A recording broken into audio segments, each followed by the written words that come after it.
Um, welcome everybody. Really appreciate you being here this evening. The Oceano Advisory Council has for at least a year and a half had a subcommittee on curbs, gutters, and sidewalks in the community. Part of this came up around our concern that the current requirements for curb, gutters, and sidewalks apply to local properties when they, if they want to improve their property, let's say build another bedroom and master bath, that if the improvements to their property reach a certain level, then they are required to put in curb, gutter, and sidewalk. And that was created quite a hardship for many people. They may have saved $3,000 to build a new room and bathroom for grandma, but they can't afford the $10,000 it was going to take to put in curb, gutters, and sidewalks. And so we were looking at that and looking at maybe looking to get exceptions to that to help people out. And we spent some time on that, and then it just kind of fell by the wayside. But we have reinvigorated that because we think that the times have changed, and especially and interestingly, it sounds like Washington got on board with our needs here and have tentatively approved an infrastructure bill, and that's the place that we're hoping to, look to get money for this infrastructure development. The county currently has a policy where they do not invest in these kinds of betterment projects, as they call them, like curb, gutters, and sidewalks. So we can't rely on the Board of Supervisors. I'm not making a political statement here. This is just the reality of getting money from them, directly out of county funds. We're going to need to find this money ourselves. Well, I mean, not that we're going to be out knocking on the doors probably, but our support for this and with county staff to get funding from the federal and state governments for a project like this in Oceano, because there are big issues of social and environmental justice that are involved here. Oceano is a disadvantaged community. Much of the new money is earmarked for disadvantaged communities. So we think we're in a pretty good position if we have agreement across our community and across some of the decision makers and gatekeepers. Our goal as a task force, as I put in our agenda, is to create a group that can ultimately collaborate with various stakeholders in this process to get us to the point where we have a plan and backup for that plan, where we are ready to apply for grant monies when those opportunities open up. We want to be poised and ready to go. And given the very long history of the exploration of curb, gutters, and sidewalks in Oceano, it looks like it may be a relatively easy task for people who are the professionals in the field to pull together information that has been developed over the last 20 years, obviously update some numbers, and get something, that's, could be a very respectful set of data, so that we are ready to apply when that happens. And more specifically tonight, hope for goal is that we will, definitely get a chance to meet one another and develop a task list and identify, people who are going to be responsible for following up on those tasks. So with that, I guess I would first ask, is there anything that anybody has that they want to specifically add to the agenda as a topic? No. Okay, hearing none, then I'd like to for us to go around and introduce ourselves, and I'd like to start with Aline Villa, who is the chair of the Oceano Advisory Council. So, Madam Chair, you can lead off. Yes, welcome everyone to this task force. I'm very excited. My name is Aline Villa, and I'm a lifelong resident of Oceano and a chair of the Oceano Advisory Council, also a director on the LCSD. And I'm very excited. I'm very excited because I'm very hopeful. I believe that we can make this happen finally, finally before I die. This has been talked about for about 30 years. And the difference now is that with this task force of all these lovely people that care and love our community, I really think we have we can make it happen. The difference is when you care and you love and you live in the community. We can do the footwork. We could, be on their case. We could apply for the grants, inquire about the grants, get the grants, and get it going. So I'm very excited, and I'll stop talking because we have a lot to cover, and I want to introduce a longtime resident of Oceano and friend of mine. He will say what he has to say in Spanish because his English is limited, and I'll just translate. Antemano, buenas tardes. Mi nombre es Aurelio. Yo nada más les agradezco que nos apoyen. Es que aquí en la calle, la 2230, cuando llueve, se pone bien feo. Okay, okay.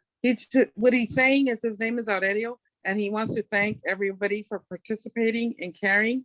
And he's also saying that here on his street, it gets really ugly when it rains. Siempre cuando llueve nos anegamos, andamos adentro del agua, sacando el agua. Tengo retratos donde andamos aquí afuera. When it rains, it gets huge puddles, and he has pictures here of how bad it gets, and they're having to take the water away from his door, from the front of his house. Y nos prometieron desde el 2006 que nos iban a echar la calle 2230 y la Bernie, y nunca nos la han echado desde el 2006. Since 2006, they promised that they were going to provide curb gutters and sidewalks por estas dos calles. La Bernie, from Verney to Holden, and it never happened. Yo aquí tengo 23 años viviendo y todo el tiempo batallando y pues ya no es justo. For 23 years, he's lived and he's had to endure all this water, and he just thinks it's very unfair. Y yo no está al corriente de los taxes, de todo, y cuando va uno a pedir algo, no tienen. Yeah, no he pays his taxes, he does what he's supposed to, and when he asks for help, they say that they can't help him out.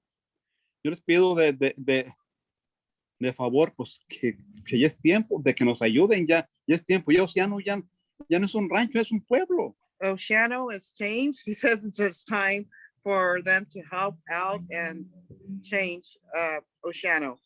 It's not what it used to be. It's a town, he says. No hay luces. No lights.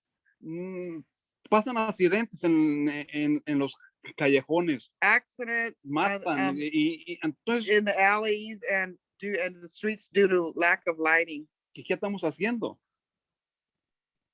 Apóyenos y es un, porque uno como hispano paga todos sus impuestos, sus intereses, pero no lo toman en cuenta uno.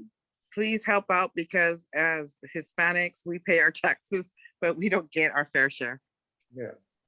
Thank you. Queremos 20, ya que hay 23 años y no han hecho absolutamente nada. 23 years and nothing has changed. Vienen y nos prometen, pero hasta ahí. Yeah, they just promise and promise. Pero sí pidemos que para las escuelas, que para las playas y para nos suben los taxes, los de las casas, el bill del agua, el bill de la luz, pero Everything goes up, all the bills, all the taxes and all that, but there's no change. que entonces, ¿cómo vamos a superarnos? How are we gonna improve ourselves? Thank you very much. You can hear the frustration, 23 years. Yeah. 23 Yeah. años, 23 años de sufrir, batallar, no es justo. Okay. Thank you. Thank you, Arleano. Gracias. Mhm. When you introduce yourself, could you also say if you're affiliated with any particular group and what you might be able to contribute to our to this collective effort? I'm just going to go around the group here as I see them. Lucia, you're up next. Yes, good evening. I am Lucia Casalinuovo. I'm a member of the Oceano Advisory Council. I'm the president of the Oceano Beach Community Association, and I have lived in Oceano 33 years. I'm here to help, and I want to see gutters most than anything else, because I think that no gutters means flooding, and that's a hell problem. So I'm done. Thank you for coming. Okay. Next, I'll go to Mary Martin. Hi, Mary. Hi, I'm here primarily just to observe and learn what this is about, and also to take notes and report back to OCBA, but OBC, yeah, Oceano Beach. But so I'm trying to get a little bit involved in finding out what's happening in Oceano, why, even though I lived in Arroyo Grande in the 70s, Oceano still looks just like it did basically back then. And since I live here now, it would be nice to have a prettier downtown and stuff. So I'm kind of here to listen, and that's it. Aline, could you mute your mic? Okay. Thank you. I'm sorry, Mary, to interrupt there. Oh, that's it. Now I've lived here 8 years again. And Mhm. now I'm old, but then I was very young. Okay. Next, I'll go to Kathy Cannon. Yeah, I lived in Oceano for 20 years. I live in Rancho del Arroyo Mobile Home Park, and my daughter and my granddaughter live with me. So especially because of my granddaughter, I would like to see parks. I would like to see curb and gutter. I would like to see maybe a farmer's market. I would like to see it be what it can be, what it should be, what the people here can make it be. And I'm not sure what I can contribute. I've just retired in the last few years, and I'm good at research. I can write technical stuff, no fiction. Thank you. But I'm not really sure. I mean, I can collate data, analyze data. Unfortunately, I wasn't able to download the documents yet and take a look at them that you provided, but I do plan to do that and see, where I might be able to pitch in. Okay, thank you. Andy Stenson. Good evening, everyone. My name is Andy Stenson. I'm the Director of Facilities for the Lucia Mar School District. I've lived in San Luis County since 1980. I started my career at North Oceano as a teacher back in 1996, which of course is now called Fairgrove, right across the street from Oceano. I actually lived in Oceano when I was going to college. I live in Arroyo Grande now. And I'm new in my role, although I've been with the district for 25 years, 26 years now. In terms of what we can contribute to the effort, the school district, for what it's worth, the school district is tremendously supportive of the Oceano community.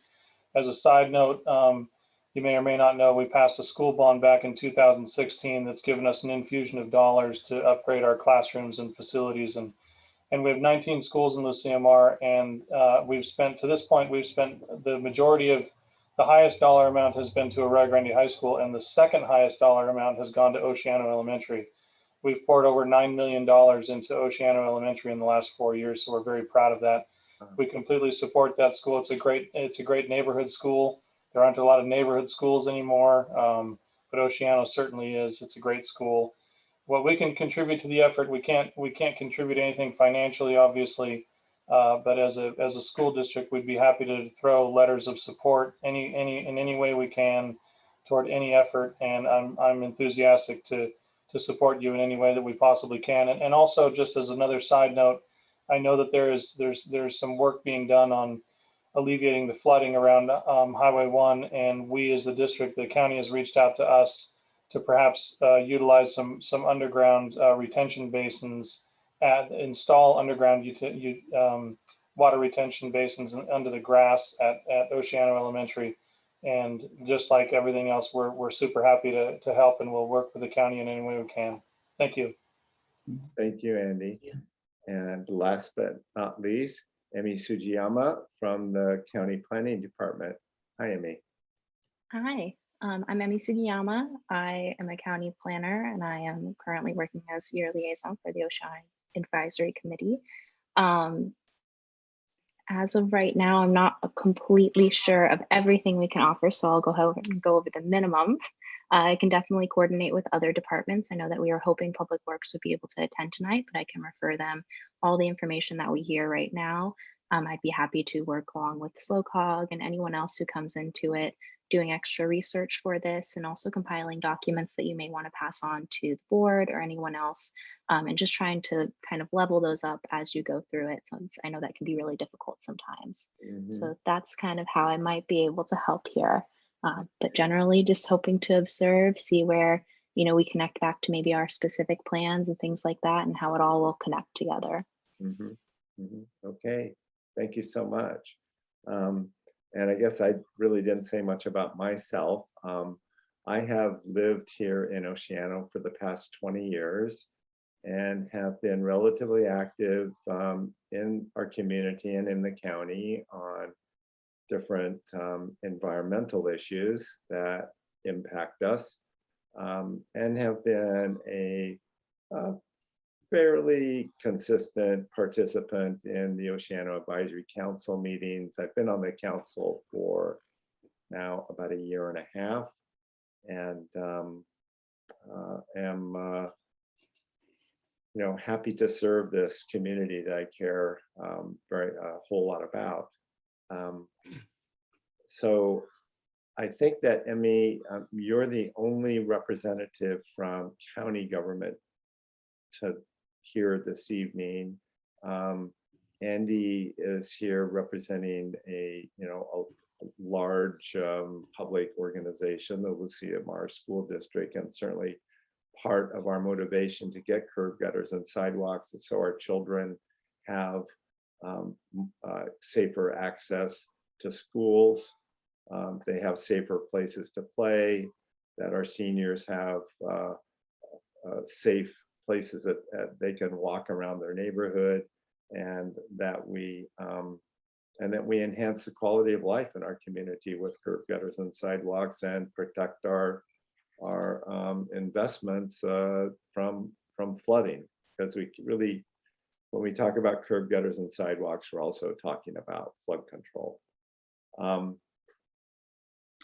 In doing something like this, we there's always a question about who's kind of the lead agency, or is there going to be a team of agencies that would move forward on this? And one of the agencies that I've learned more about recently is the San Luis Obispo Council of Governments. And we had a speaker at our monthly council meeting last week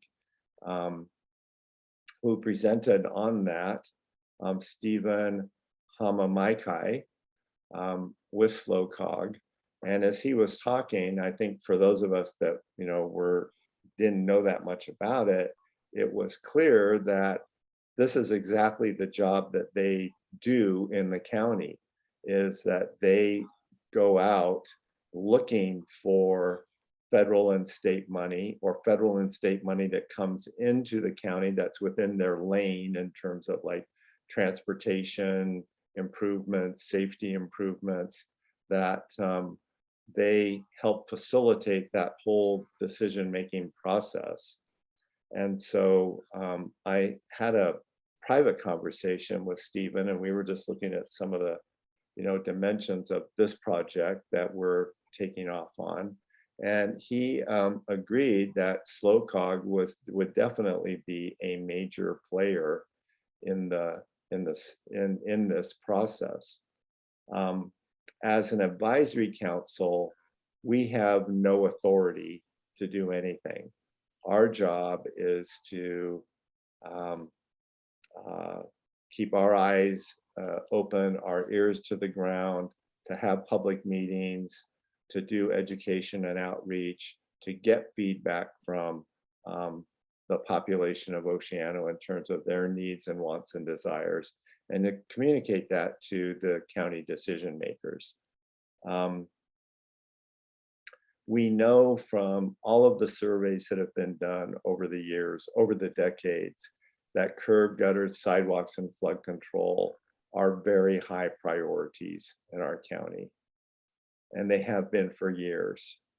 And we still don't have very many curbs, gutters, and sidewalks. We still have flooding. And we believe, as I said earlier, this is the time for us to come together, because the resources to implement some of this are out there, and we want to be poised and ready to apply for those when they become available.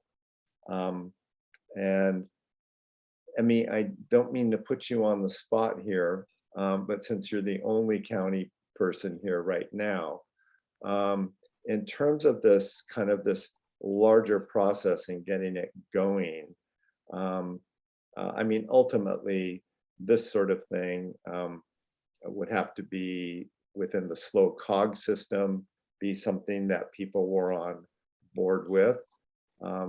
The county supervisors would ultimately need to be on board with. And one of the things we're hoping is that while we live in a fairly polarized time politically, that curb, gutters, and sidewalks and flood control are something that pretty much we can all agree upon, no matter what our political affiliation is, that this is a good thing for our community, and being able to avail ourselves of money to implement this, particularly in a economically disadvantaged community that probably does not have the capacity to do that, to self-finance that, as we're required to do now. Do you have any information you can give us as to sort of like what are the next steps that we're looking at here to move forward with this?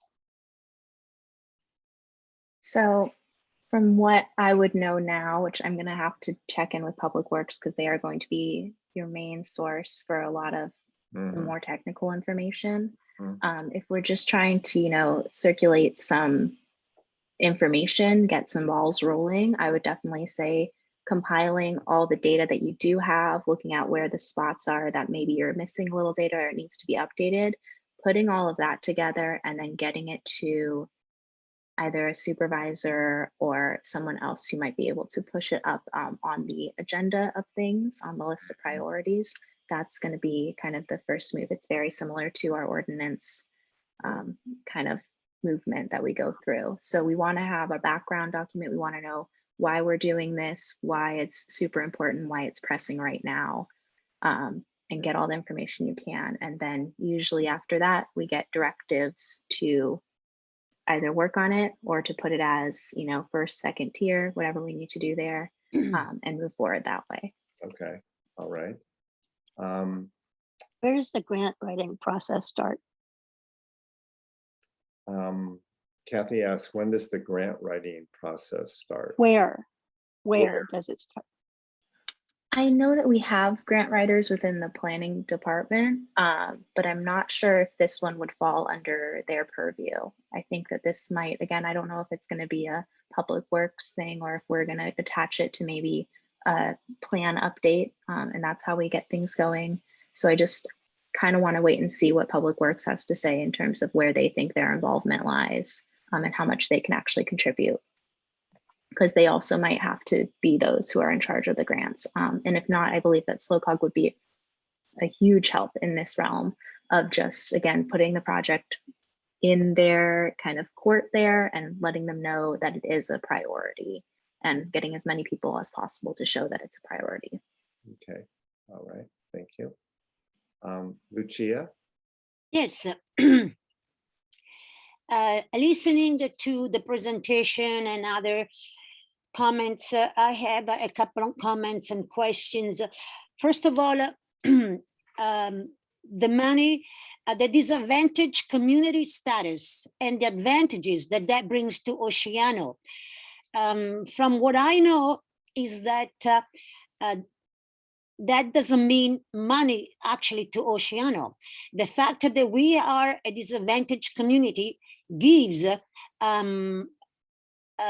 advantages to investors as far as their tax paying goes. Oh, From what I know, it's not like we apply for being a disadvantaged community brings in money indirectly, that attracts businesses and investors.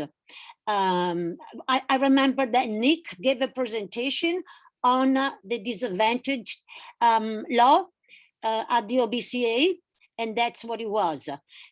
It attracts businesses and improvements by giving tax breaks to people who put money into Oceano.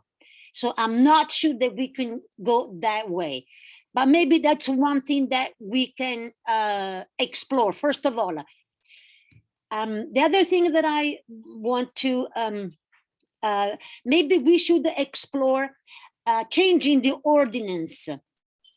Right now, the ordinance is that if you want to fix your house and the improvement goes to a certain level, you need to put in.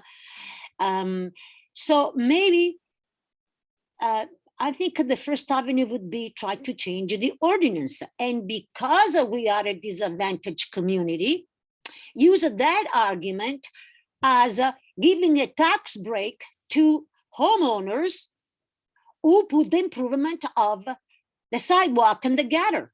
Maybe in that sense, we could use the disadvantaged status, because I'm sure that there are homeowners in Oceano who don't own a big palaces, but just a 2 or 3 bedroom little home. And maybe they're still paying their mortgage. Okay, maybe they have to rent out rooms because they don't have the money to pay the whole mortgage. Now, those people are the ones that we should help with the ordinance. So I'm not saying I'm making an argument for eliminating and changing the whole ordinance. Now, if you're the rich homeowner and you can afford it, you got to do it. But if you are a moderate, you know, and not as rich homeowner like we are over here, then maybe the ordinance could make exceptions, kind of, you know, a graded ordinance, and also use the disadvantaged community staff to get tax breaks if I put improvement on my street. Okay, so The other thing I would like to comment on is that, yes, gutters and curbs and sidewalks is a flood problem and is a health hazard. And we know that, of course, it's going to level, the sea is going to rise, climate is changing. Eventually, it's going to rain more. I mean, right now we are in a drought, but with climate change, actually, it's going to rain more. And we're going to have more flooding problems.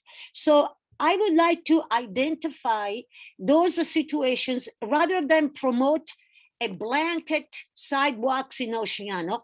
Let's go around asking people, I know already where those situations are, where it floods, like in front of Aureliano's house. I know it floods right here where I live, not in front of my house, but on Laverne. I know that it floods over there. So we need to identify where the sidewalk is, the gutter is needed as a priority. And maybe we can start with those rather than, just say sidewalks, which seems like an impossible venture. It's going to take lots of years, but we say, okay, first of all, where it floods. Then, homeowners who can't afford, and they have to prove who can't afford the improvement. So, and then, so maybe I could help with identifying the places where it floods, talking to people. I speak Spanish. So that's what I could do. Thank you for listening. Thank you. Just a point of clarification on the difference between a disadvantaged community and an economic opportunity zone. The economic opportunity zone is a designation by the state of California, which is where investors, if they leave their money in the community, they can get tax breaks.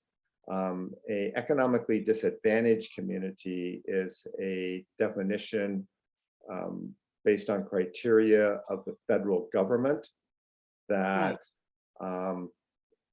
they will at times have specialized grant programs like grants or low interest loans or matching money for infrastructure improvement in a disadvantaged community. That the disadvantaged community doesn't have to be defined as an economic opportunity zone. Those are two different categories. And they're so that's more the economically disadvantaged zone that we're looking at in terms of qualifying us for infrastructure improvement monies from the federal government, which may then lead to more investment in the community, by people who want to get that tax break. And excuse me, Mr. Barney. So I did not know about I knew about the federal disadvantaged community that we are defined as such. I did not know about the economic opportunity zone. We are also that. So these are two different things. Yeah. Okay, I will do some more research. So I guess maybe well, you are the taskmaster, but maybe somebody could do in-depth research of the opportunity in those two programs. Well, and that's what the SLOCOG has the expertise to do, and the connections with granting agencies and getting announcements from governmental agencies. Not that we can't, help out for sure, but they're set up to do that, and they actually do that. We have in Oceano sidewalks on some streets close to the schools and around the school, and those were paid for by the Safe Schools Act, as my understanding, specifically to keep kids safe. But we have a very limited number of those. So with Were there any other comments anybody wants to Yeah, put in Mary here? has her hand up. Yeah, what does COG mean in the slow COG? Council of Governments. Council of Government. I would have never guessed. So, okay. Everybody here just bandies it about like it's common. Thank you for asking. Yes, thank you Yeah, for actually, asking. actually, I didn't know either. So if this helps, Right. he gave a long presentation. It is not a government agency, but it is a public agency that works for the public in connection with the state and federal agency. And what it does, it does this. It looks for problems. It looks for money to fix them. And then it creates partnerships between different agencies, maybe different city councils, if the problem lies in different jurisdictions. So basically, that's what it does. Okay. Mhm, mhm.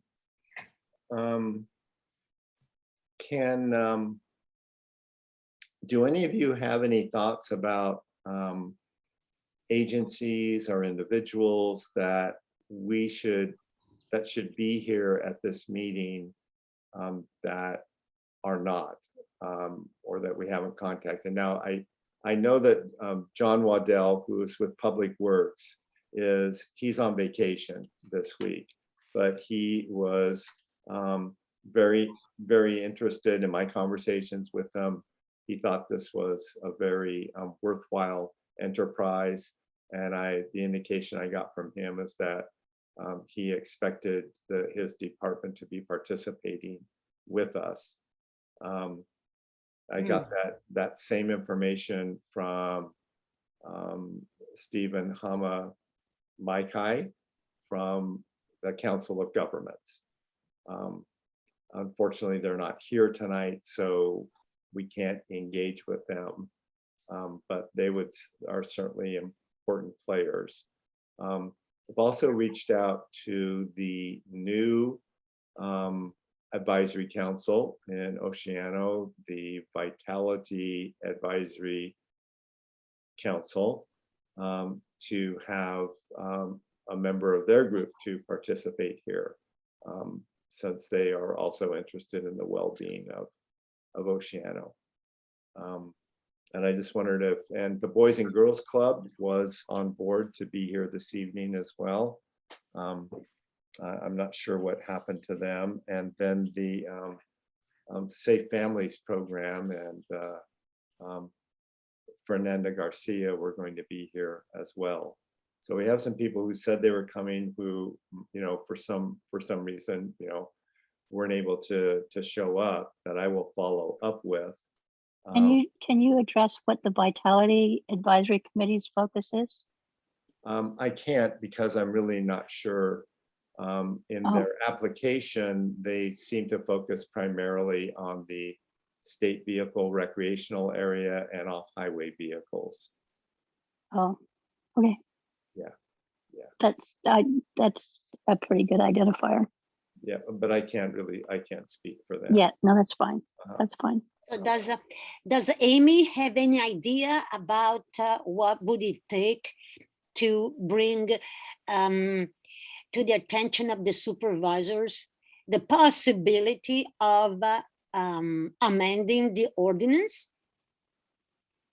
Yeah, so much like with the other vacation rental ordinance I know you all are working on right now, we would need a draft of what you're kind of proposing, what would be different and the changes made, and then also justification for all of those. And so possibly for this one, it would be a very large health and safety focus. Yes. Looking at those, then kind of presenting that as it is, seeing where it's at and seeing if we can take that on or if we need more information and things like that. So that's a big job, but I mean, it's possible. I mean, there are people behind those laws and behind those numbers. I'm learning. And if we are passionate enough and we care enough, and we can change the laws, we can change the ordinances and the numbers. So you're saying it's going to be a huge job, and not just like the vacation rent, because it includes safety and codes and all of that. So Do you know how long this ordinance is? Like 300 pages? So the ordinance right now that's written is just probably like 2 pages long. You know, we have just kind of the outline of what information is needed.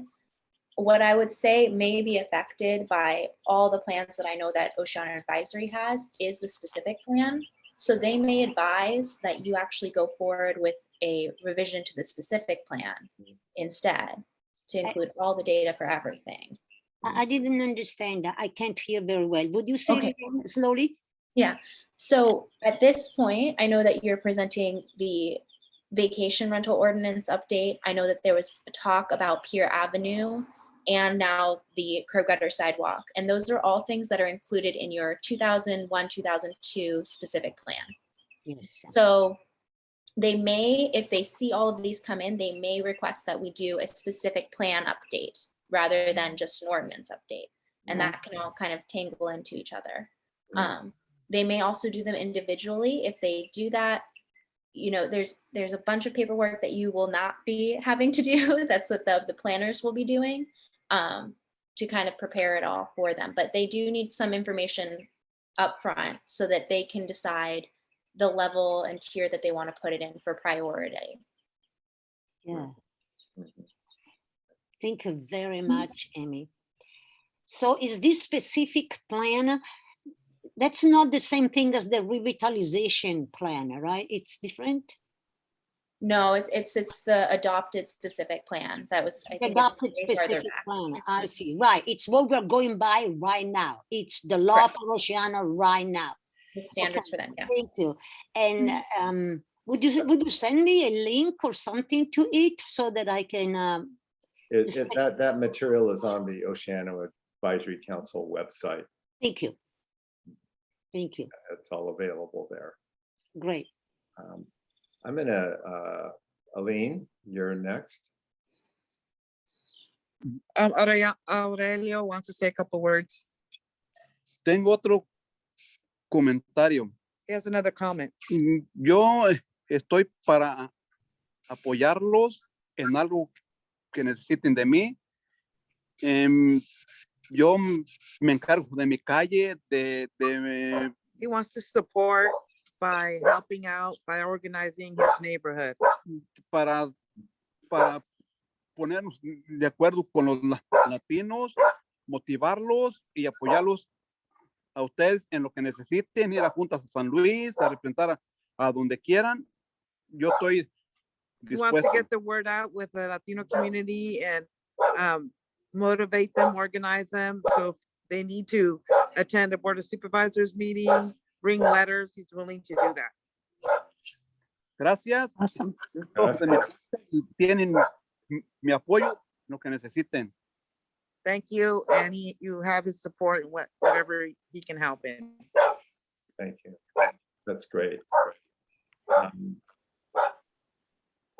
I want to see, sharing my screen here for just a minute.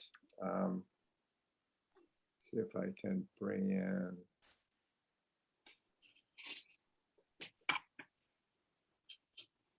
Can you see this? Yeah. Okay, let me just scroll down here. So see if I can make this a little bigger too. So this is in the Oceano Revitalization Plan, a grid showing the main arterials in the community.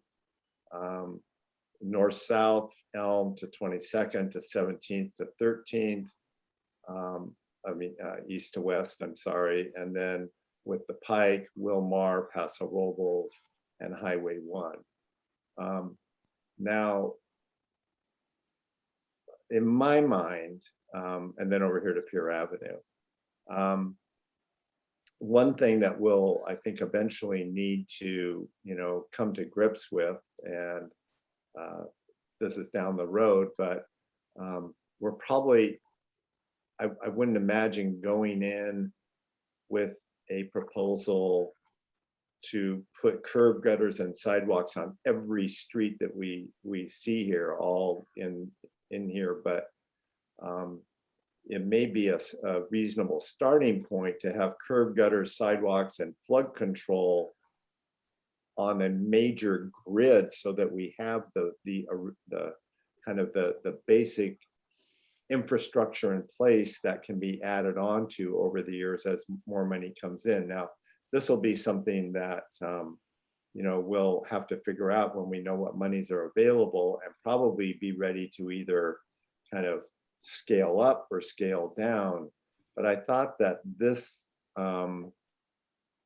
little graphic here gave a sense of what, we might be keep in our minds as kind of a beginning process here in terms of what we're looking at.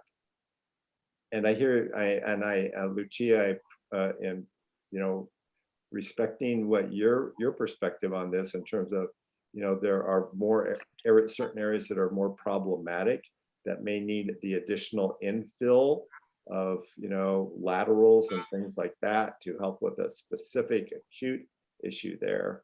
But having a larger structure is also important, as well as we look at the overall kind of flood control issues. Well, I wonder if, would that help Aureliano? I mean, we have Aureliano here, he floods where does Aureliano live in this grid? I'm just curious. He lives by 22nd, and Holden is a cross street. So he's close to Wilmar. Mm-hmm. Yes. Just la Golden. Yeah. 22, And the 30. way I'm at his house right now, the way his house is, his driveway is, it's kind of like at an incline, so the water drips down. Right. Oh, yeah. Right.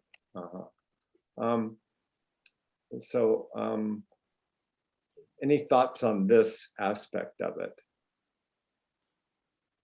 Additional. Que Okay. tenemos pensamientos sobre todo eso.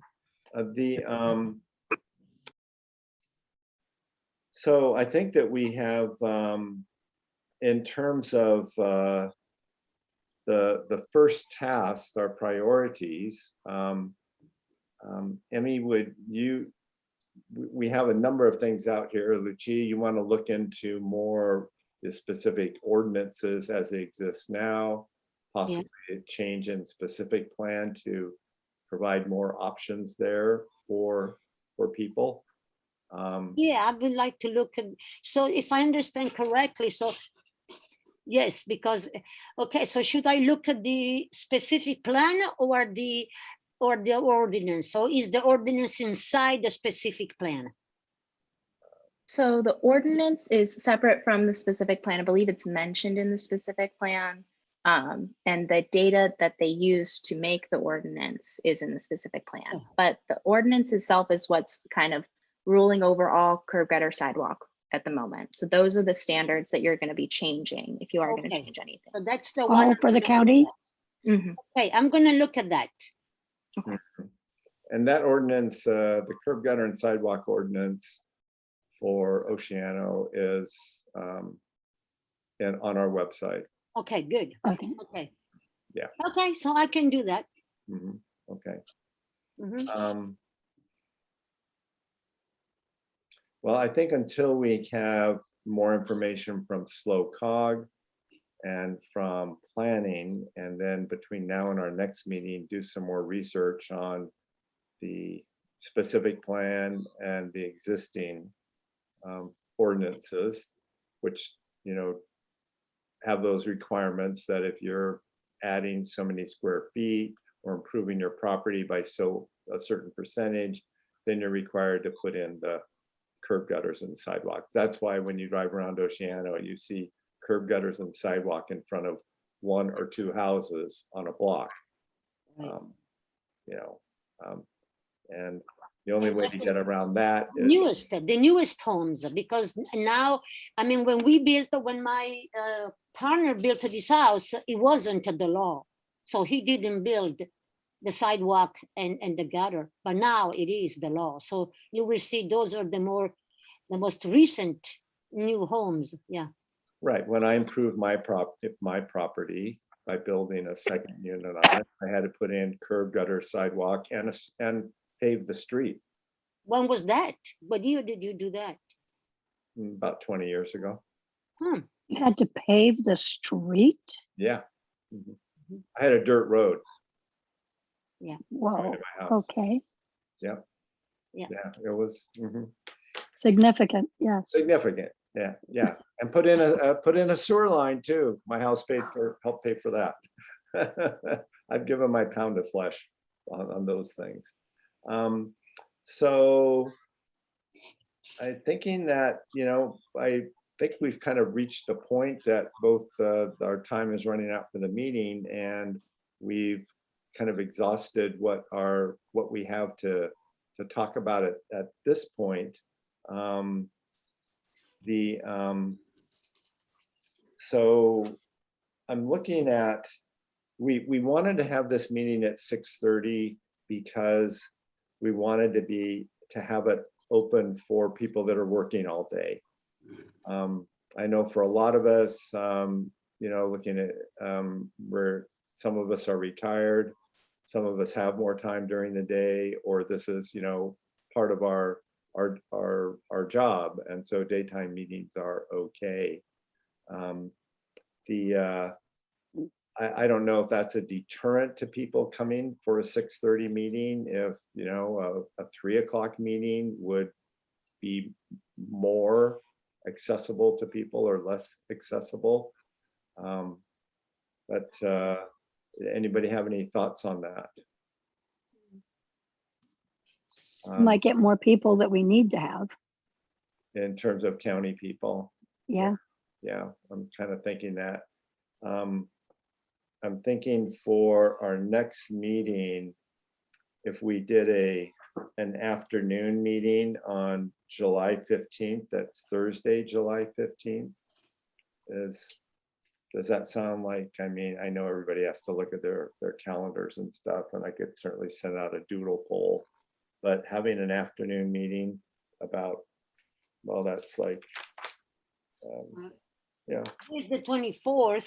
3 weeks out, 3 weeks from now. But it's the third Thursday. And of course, we have the park board meeting that day, the third Thursday in the afternoons. But I'm probably not an essential component. But Aline has her hand up. Yes. Oh, I'm sorry. I didn't realize I had my hand up, but Oh, okay. but 4 o'clock works good for me. I don't know if you want to have it sooner. 3 o'clock. That's okay. 4 is good, 3 is good. I I'm think free. 3 weeks a bit too early. Mr. Varney, we had a bunch of meetings. So maybe, we're even thinking about maybe doing the Oceano Council twice a month.